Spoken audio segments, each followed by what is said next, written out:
All right, so are you ready to dive into the world of Formula One? Always. Today, we're going deep on Max Verstappen, Sounds good. pulling insights from his Wikipedia page Okay. and some recent race reports, Yeah, like those nail biters from Vegas and Sao Paulo. definitely. By the end of this deep dive, you'll not only grasp Verstappen's journey, but also some intriguing F1 facts Interesting. in records, Right. Perfect for impressing your friends Huh. or winning that next trivia night. For sure. So, Max Verstappen. Yeah. Where do we even begin with this guy? Well, I think we've got to start with the kid. Yeah. Barely old enough to tie his own shoes. Really? Hopping into a cart. Wow. 4 years old. 4 years old. I was still figuring out how to ride a bike without training wheels at that age. Yeah, I mean, the guy was practically born with racing fuel in his veins. What was it about Verstappen, even as a little kid, that made people sit up and take notice? You know, it wasn't just that he was winning. It was the way he was winning. Okay. Undefeated seasons. Wow. Racking up victories in multiple categories, like Right. jumping up to KF3 at 12 Yeah. and landing podiums in international championships. So clearly, this kid was destined for greatness. Right. A total prodigy. Yeah, there's always a but, though, right? Wow. I remember reading about that 2012 KF2 championship Yeah. and the controversy surrounding it. A penalty cost him the title. Right. And honestly, the debate surrounding it kind of lingers even today. You know, that KF2 championship was a turning point. Oh, yeah. It was the first real glimpse of the Verstappen we know today. Okay. Incredibly talented, fiercely competitive, Right. and yeah, sometimes pushing the boundaries maybe a little too far. So even as a teenager, he was stirring things up. Oh, yeah, But you can't deny that raw talent, for sure. he transitioned to Formula cars at just 16, Wow. competing in the Florida Winter Series and the Yeah. European Formula 3 Championship. And guess what? He wins in both. That's Verstappen. So at that point, it was pretty much a given. Yeah. He was destined for Formula One. It was only a matter of time. Red Bull snapped him up for their junior team, and, well, Well, it wasn't long before he was making history on motorsport's biggest stage. that's right, 2015. Verstappen's rookie year in Formula One. He debuts with Toro Rosso, becoming the youngest driver ever to compete in the sport. And then, just to make things even more impressive, Yeah. he scores points in his second race. Another age record broken. It almost seems too easy. Well, hold on. What? Getting into Formula One, it's not just about being a talented kid in a fast car. No. You need something called a super license A super license. from the FIA, Yeah. which basically proves you have the skills and experience to handle these incredibly powerful machines. So Verstappen got his super license at just 17. 17. Talk about pressure. It gets crazier. Oh, yeah. What happened? Mid-season 2016. Okay. Red Bull promotes him to their main team. Oh. Bold move. Even for a team that's known to take risks. You could say that again, but it was a gamble Yeah. that paid off in spectacular fashion. You're talking about the 2016 Spanish Grand Prix. You The Verstappen, in his first race for Red Bull, takes the win against seasoned veterans. at just 18 years old. The youngest F1 race winner ever. And a record, I might add, he still holds today. Incredible. That win wasn't just a personal victory for Verstappen. No. It sparked a cultural phenomenon, reigniting F1 interest in the Netherlands. For sure. It even led to the return of the Dutch Grand Prix. Yeah, a whole nation was captivated by their new racing hero. It's amazing how one driver can have such a massive impact. It really is. But that win, Yeah. it was just the beginning of Verstappen's incredible journey. Oh, for sure. He goes on to win 4 consecutive world championships, solidifying his place as one of the most dominant drivers of his generation. And his championship years, they're a story in themselves. Like the 2021 title fight with Lewis Hamilton. Coming down to the very last race in Abu Dhabi, an intense season filled with battles. Controversial moments. Yeah. Edge of your seat action. Unforgettable. And then he goes and does it again in 22 and 23. Practically unstoppable. Yeah, records left and right. Most wins in a season. Yeah, it was a level of dominance we hadn't seen in years. For sure. Even with that tougher fight in 2024. Right, from McLaren's Norris. He still managed to secure his 4th consecutive title. I mean, Only 5 other drivers in the history of Formula One have done that. 5. It's unbelievable. Speaking of 2024, Yeah. the Las Vegas Grand Prix, Oh, that was a good one. Verstappen clinched his latest championship there. Right, finishing ahead of Norris. It was actually George Russell who won the race, though. Yeah, driving for Mercedes. Which means that Constructors' Championship, the one awarded to the team with the most points overall, right, it's still up for grabs. Between McLaren, Ferrari, and Red Bull. Going into the last 2 races of the season. Can you believe it? And speaking of drama. Oh, what now? That Ferrari drama, Sainz and Leclerc. That on-track tension. Leclerc's radio outburst. Oh, man. Just a glimpse into the high-stakes pressure those guys face. So, to sum things up, yeah, we've got Verstappen rewriting the record books, a tight battle for the Constructors' Championship, right, and some serious internal team drama over at Ferrari. Formula One, it just never fails to deliver, does it? Never a dull moment. But before we dive into that Ferrari drama and the implications for the team, let's take a step back and appreciate the sheer number of records Verstappen holds. Okay. I mean, it's mind-blowing, really. It really is. Youngest driver to compete, score points, win a race, most wins in a season, most consecutive wins, most points in a season. It's unbelievable. He's practically rewritten the F1 history books. And he's just getting started. I know, but before we go any further, yeah, I'm curious, why are some of these records, particularly the ones about Verstappen's age, why are they so significant? Well, because, to put it simply, what he has achieved at such a young age, it's unprecedented in Formula One. Right.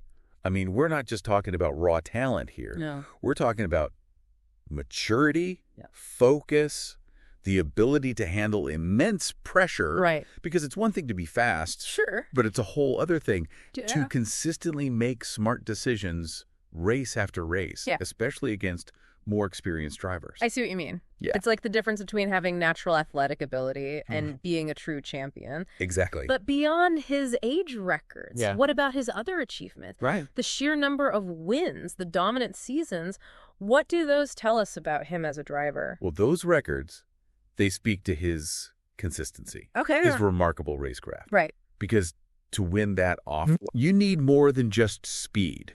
You need the ability to avoid mistakes. Right. Manage your tires. Make strategic decisions under pressure. Yeah. And let's not forget his aggressive overtaking maneuvers. Of course not. I mean, Verstappen, he's known for being fearless on the track. Which has led to some truly spectacular moments. Some controversial ones, too. True. I mean, that aggressive style has played a role in his career for sure, positively and negatively. Yeah. It sparked debate, led to some incredible overtakes, caused a few collisions. Yeah, he's constantly pushing the limits. Pushing his own limits and the limits of the car. Right. And that's what makes him so captivating to watch. You never quite know what he's going to do next. Okay, so back to the Ferrari drama in Vegas. Yeah. And Leclerc's radio outburst. What exactly happened there? So after Sainz overtook Leclerc following a pit stop, Leclerc took to the team radio to let everyone know how frustrated he was. Right. He basically accused Sainz of going against team orders. Wow. And jeopardizing their overall strategy. So he felt like Sainz's move was disrespectful. Unnecessary. Totally. And potentially harmful to their chances in the Constructors' Championship. You got it. Wow, that does sound intense. It was. But isn't a little on-track rivalry expected? Yeah. Even between teammates? Well, sure, a healthy competition is natural. Right. But in this case, Leclerc felt Sainz crossed the line. I can see that. I mean, this is a fascinating look into the dynamics within a team. Especially when there's a championship at stake. Exactly. And Ferrari was trying to close the gap with McLaren in the Constructors' Championship. So every point matters. They all do. So Sainz's move, intentional or not, could have a real impact. A big impact. So we've got Verstappen rewriting the record books. Yeah. A tight battle for the Constructors' Championship. Yeah. And this internal team drama at Ferrari. That's Formula One for you. Never disappoints when it comes to excitement. That's true. Well, before we wrap up part 1 of our deep dive into the world of Max Verstappen, I got to ask, what stood out to you from all of this? Anything particularly surprising? You know what's fascinating to me? What? It's the sheer range of Verstappen's achievements. Okay. It's not just about the number of wins or championships. Right. It's the variety of records he's broken. Yeah. The different challenges he's overcome. It does paint a picture of a driver who's constantly evolving. Pushing himself to new heights. Absolutely. What about you? I think that's what makes him so compelling to follow. You never know what he's going to do next. Right. But on that note, okay, let's take a quick pause. Sound good. We'll come back for part 2. Okay. And we'll delve even deeper into Verstappen's journey. Sounds good. Exploring the highs and lows. Okay. The controversies, and the moments that have defined his legacy. All right, looking forward to it. So, welcome back to our deep dive into the world of Max Verstappen. Picking up where we left off, we were just about to unpack that Ferrari drama from Vegas. Yeah, Leclerc's message. It's crazy how, even with the championship in the bag, there's still so much drama. Absolutely. It gives you a real glimpse behind the curtain of Formula One. You know, it's easy to forget, watching these drivers battle it out on the track, that there's a whole other layer of strategy and teamwork going on. Oh, yeah, for sure. Like a high-stakes chess match, but with 200-mile-per-hour cars. Exactly. So, to recap, Leclerc was furious that Sainz overtook him. Right, even though he thought there was a pre-race agreement. Yeah, he felt Sainz's move was disrespectful and potentially harmful to the team's goals. And that's where the whole Constructors' Championship thing comes in. Right, it's not just about the individual driver's title, it's about the team racking up points. All season long. Okay, that makes sense. But what exactly are team orders? I've heard that term, but yeah, good question. I'm not really sure what it means in Formula One. Basically, it's instructions given to the drivers during a race. Okay. Like asking one driver to let the other pass, or prioritizing one driver for pit stops. So the goal is to get the team the most points. Yeah, even if it means one of the drivers has to sacrifice their own ambition. So in Leclerc's view, Sainz went against team orders. That was his perspective. And jeopardized their chances in the Constructors' Championship. That's what he thought, yeah. Sainz had a different view, though, right? Oh, yeah, after the race. Yeah. He insisted that he was following team orders. Really? So maybe a bit of a miscommunication there. A bit of a he said, she said situation. You could say that. This also raises some questions about leadership and communication within a team, doesn't it? For sure. How do you manage those individual ambitions and make sure they all work together towards that common goal? That's the challenge, isn't it? It is. It really is. The million-dollar question, not just in Formula One, but... yeah, any team sport. For sure. Okay, so we've got drama, we've got strategy, we've got team orders. Formula One has it all. But for a second, I want to talk about Verstappen's driving style. Okay. That aggressive style, it sparked endless debate. The Verstappen versus the rest narrative. Some people see him as reckless. Others a genius on the track. What do you think? What about you? Honestly, I'm kind of torn. Yeah. On the one hand, I love his fearlessness. Right. The way he just pushes the limits. He dives into those corners. Yeah, it's so exciting to watch, but does he sometimes cross the line? Well, his maneuvers have led to some controversial incidents, that's for sure. Click events. On and off the track. Like that incident with Hamilton at the 2021 British Grand Prix. Oh, yeah. That one divided opinions. Verstappen was pushing hard for the lead. Ended up crashing out. After contact with Hamilton. Some said it was his fault. Others just called it hard racing. The steward said it was a racing incident. But it definitely fueled the debate. About his approach, for sure. I mean, it's interesting because that aggressive style, it's a double-edged sword. Right, leads to some amazing wins. The spectacular overtakes, but can also result in some costly mistakes. Collisions. He's walking a fine line. And it seems like that line's gotten even blurrier in recent years. As the competition has gotten tougher. Yeah, with McLaren closing the gap. He's had to fight harder for every position. And that pressure has led to even riskier driving. I think he thrives on the pressure. Yeah. That battle for the top spot. It makes you wonder, though, as he matures, will he keep up that aggression? Or will we see a more calculated approach? That's a question a lot of people are asking. But that aggressive style, it's part of what makes him so captivating. And polarizing. Definitely, he's a force to be reckoned with. Not just a driver, a personality. And it's only going to get more prominent. As he keeps winning. Speaking of personalities. Yeah. What about you, the listener? Yeah. What do you think about Verstappen's journey? What stands out to you? His talent. His drive to win. Or maybe the controversy that follows him.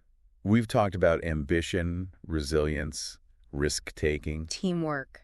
How do those things play out in your own life?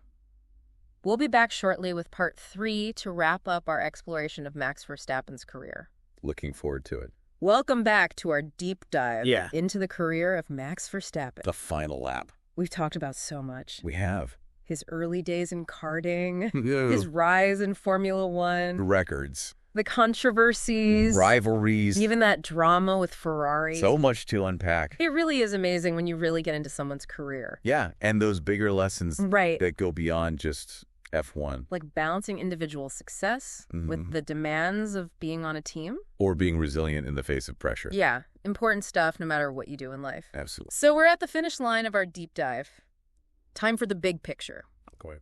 How will Max Verstappen be remembered in the history of Formula One?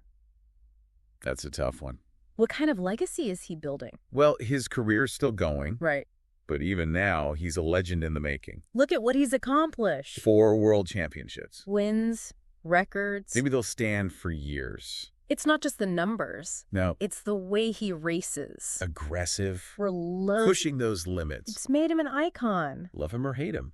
You can't ignore him. That's for sure. He's become a symbol of a new generation of drivers. And a source of national pride for the Netherlands. They brought back the Dutch Grand Prix. Mostly because of him. That's incredible. It makes you wonder, what's next? Can he keep this going? Will he keep dominating? Will the competition catch up? Well, first, we've got those last 2 races of the season. The Constructors' Championship is still undecided. Even though Verstappen's won the driver's title? He's still a key player in that fight. For Red Bull, trying to get that title from McLaren. Gonna be exciting. Sure. And looking past this season, he's young, he's hungry. Long career ahead of him. Could he pass Schumacher? 7 world championships. Most dominant ever. It's possible. But Formula One is always changing. Right. Teams come and go, new drivers. Regulations change. Yeah, who knows what will happen. That's what makes it fun to watch. Absolutely. Anything can happen. That's the magic of Formula One. For sure. But no matter what, Verstappen's story isn't over. He's already left his mark. But his legacy. It's still being written. So as we end our deep dive, we want to leave you with a thought. Okay. What do you think Verstappen's legacy will be? Will he be the most dominant? Celebrated for his talent? Or will the controversy overshadow everything? Only time will tell. He's a force of nature. Demands attention, sparks debate. Keeps you on the edge of your seat. If this deep dive has sparked your interest, keep exploring Formula One. So much to discover. Teams, rivalries, history. Buckle up. Keep those engines revving. Join us again soon for another deep dive. Into the world of sports. Thanks for listening.